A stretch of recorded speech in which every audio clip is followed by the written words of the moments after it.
who's going to define the future of the Democratic Party? Will it be the old guard, clinging to tried and true strategies, or the new wave of progressives pushing bold, untested ideas? Right now, New York City's mayoral primary is shaping up as a battle for the soul of the party, with internal polls now showing it's a race between just two contenders. On one side, you've got Andrew Cuomo, a name everybody knows, with a reputation for old-school political brawling. On the other, there's Zohran Mamdani, a fresh-faced progressive looking to shake up the system. Two candidates, two visions for the future, and one big question. What kind of leader do Democrats need to take on the challenges of today and Donald Trump's influence tomorrow? Hi, if you're new here and you like the news and you like to know what's going on in the world and you like to hear silly little thoughts from a really awesome woman, well, damn, you should really subscribe. It's really cool over here. Get in on it. Let's head over now to New York and meet our top contenders. Andrew Cuomo.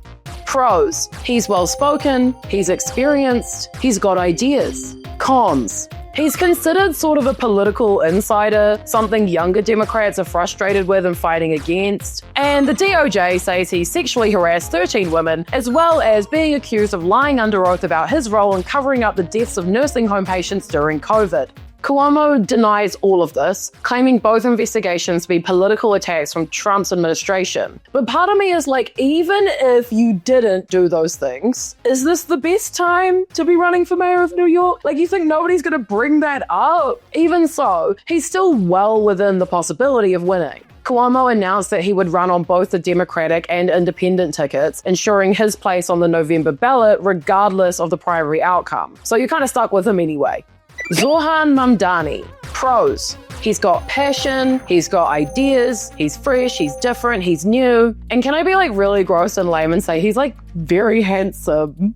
Cons: he's only 33, which has some voters worried he just doesn't have the chops. He has relatively little experience, and some voters find his progressive views polarizing. Mamdani has been utilizing social media in a way the other candidates have failed to do. Likely due to his age, he clearly has a deeper understanding of how to reach younger voters online, which has been driving his public profile. His campaign ad feels more like a cool music video. Every politician says, New York is the greatest city on the globe. But what good is that if no one can afford to live here? So now we know our main characters. Where do they stand on the key issues for New Yorkers? The number one issue is indisputably living affordability. New York has become really fucking expensive. Inflation has risen, rents are soaring, childcare costs are up. Both candidates agree that it's a pressing issue in the city, but they do have different approaches to solving it. Governor Cuomo unveiled a proposal to raise the minimum wage to $20 an hour, positioning it as one of the highest rates in the entire country. He also pledged to construct 500,000 units of affordable housing. As he explained in his sleek, very classic campaign ad. The minimum wage will rise. I raised it to the highest in the nation as governor. I'll do it here. 500,000 new affordable homes will rise. I did it as the nation's housing secretary. We can do it here. But man, I love campaign ads. I love them. Mamdani proposes freezing rents on nearly 1 million rent-stabilized apartments in New York City. To demonstrate this, he did an ice plunge. I'm freezing your rent as the next mayor of New York City. Let's plunge into the details. He also plans to establish city-owned grocery stores, which is one of the more unique ideas proposed in the race. These grocery stores would be subsidized by the city and ensure lower prices for New Yorkers. Safety. On this one, the two candidates differ far more dramatically than on affordability. In general, a lot of New Yorkers don't feel safe right now, and although crime has dropped in the city in the last year, assaults are up. Cuomo's plan is to hire 5,000 more police officers, a move that has polarized younger Democrats who don't have a lot of trust with the NYPD. He's also been talking about involuntary hospitalization for people with severe mental illness.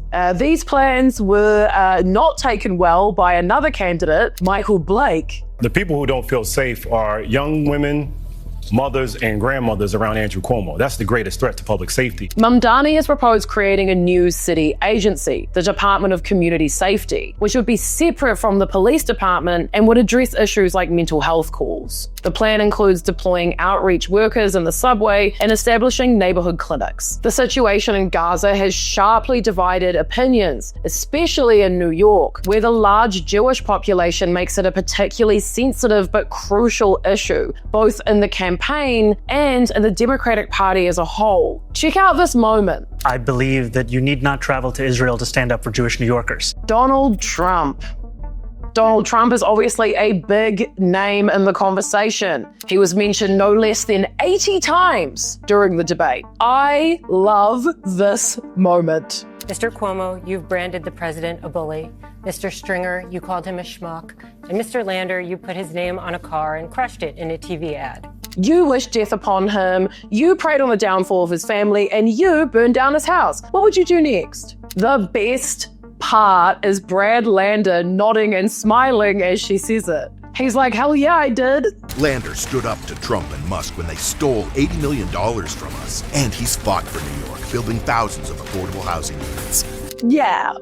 But for Cuomo and Mamdani, Trump is a big point of contention. I am Donald Trump's worst nightmare as a progressive Muslim immigrant who actually fights for the things that I believe in. Donald Trump would go through Mr. Mamdani like a hot knife through butter. Man, I love a good old debate, eh? Oh, it really amps me up. I love it. They never stick to the time. I love it. Cuomo, who served as governor during Trump's first term, has taken a confrontational stance, claiming that the best way to deal with Trump is just to bully him back. Notably, Cuomo and Trump share a number of donors from wealthy business circles, leading some to question how different they truly are, or if he has the standing to actually bully him face to face if like all their friends are there, you know? Mamdani, on the other hand, has positioned himself as an unwavering opponent of Trump, particularly criticizing his immigration policies. He argues that some New York voters shifted to Trump in the last election because the Democratic Party failed to address key working class issues. Now, this is kind of the key message in all of this. What we're watching isn't just the decider of who will represent the Democrats in New York, it's a decider on how the Democrats will operate going forward. The old way versus the new way. This race could shake up the entire Democratic Party, giving a big boost to AOC and Bernie's movement. At the end of the day, someone's got to stand up to the Republicans in the next election. The question is, will it be a fresh new voice with big ideas or another sort of Joe Biden type? Election day is June 24th. Who is your pick? Let me know in the comments. I'm actually very interested to hear what you think. If you like this video, check out my recent one on the collapse of America and the protests in LA. Or if you just like political updates and like to know what's going on, I did one recently on the European elections with a focus on Romania. It's very interesting. Check those both out if you're keen. You don't have to. Bye!